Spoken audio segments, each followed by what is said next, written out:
Tarik napas perlahan dan hembuskan dengan lembut.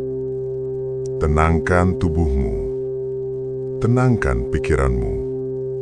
Hari ini, mari kita berhenti sejenak, bukan untuk melawan hidup, tetapi untuk memahaminya. Selama ini, mungkin ada peristiwa yang kamu sebut kesialan. Hal-hal yang datang tidak sesuai harapan. Pekerjaan yang tertunda, jodoh yang tak kunjung tiba, usaha yang terasa selalu gagal. Namun, pernahkah kamu bertanya dengan jujur pada dirimu sendiri, apakah ini benar-benar kesialan atau hanya label yang aku berikan karena aku tidak menyukainya? Hidup tidak pernah datang tanpa makna. Setiap peristiwa membawa pesan. Tetapi ketika kita terburu-buru memberi label sial, kita menutup pintu hikmah sebelum sempat mengetuknya. Tarik napas lagi.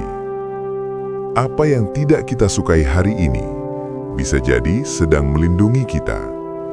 Apa yang terasa menyakitkan sekarang mungkin sedang membersihkan sesuatu dalam diri kita. Kesialan bukanlah fakta. Ia adalah judul yang kita tempelkan pada cerita hidup kita sendiri. Dan ingatlah, semesta tidak mendengar keluhanmu. Semesta merespons energi yang kamu pancarkan. Ketika pikiranmu penuh penolakan, ketika hatimu penuh prasangka, itulah bahasa yang dipahami oleh kehidupan. Maka, berhentilah. Berhenti memberi label buruk. Gantilah pertanyaan dari "kenapa ini terjadi padaku?" menjadi "pesan apa yang sedang diajarkan kepadaku?" Karena hidup tidak sedang menghukummu, hidup sedang membentukmu. Apa yang kamu alami hari ini bukan muncul tiba-tiba. Ia adalah pantulan dari pikiran, perasaan, dan cara pandangmu di masa lalu. Dan kabar baiknya, jika pantulan itu bisa muncul, maka ia juga bisa diubah. Bukan dengan melawan dunia, tetapi dengan memperbaiki batin. Mulailah dari sekarang. Pilih pikiran yang menenangkan. Pilih perasaan yang menerima. Pilih cara pandang yang menguatkan. Kamu tidak perlu menyalahkan orang tua. Tidak perlu menyalahkan keadaan. Tidak perlu menyalahkan Tuhan.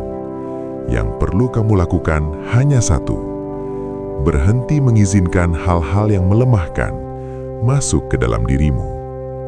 Seperti kapal di tengah laut, bukan air di luar yang menenggelamkan, tetapi air yang dibiarkan masuk ke dalam. Hari ini, keluarkan semua label lama. Aku tidak sial. Aku sedang diproses. Aku tidak dihukum. Aku sedang dibersihkan. Aku tidak terlambat. Aku sedang disiapkan. Tarik napas dalam-dalam dan ucapkan dalam hatimu, aku memilih melihat hidup dengan kesadaran. Karena saat cara pandangmu berubah, energi hidupmu berubah, dan perlahan realitasmu akan mengikuti. Diam sejenak, rasakan ketenangan itu. Dan saat kamu siap membuka mata, ingatlah satu hal, bukan hidup yang perlu diubah terlebih dahulu, tetapi cara kita memandang hidup itu sendiri.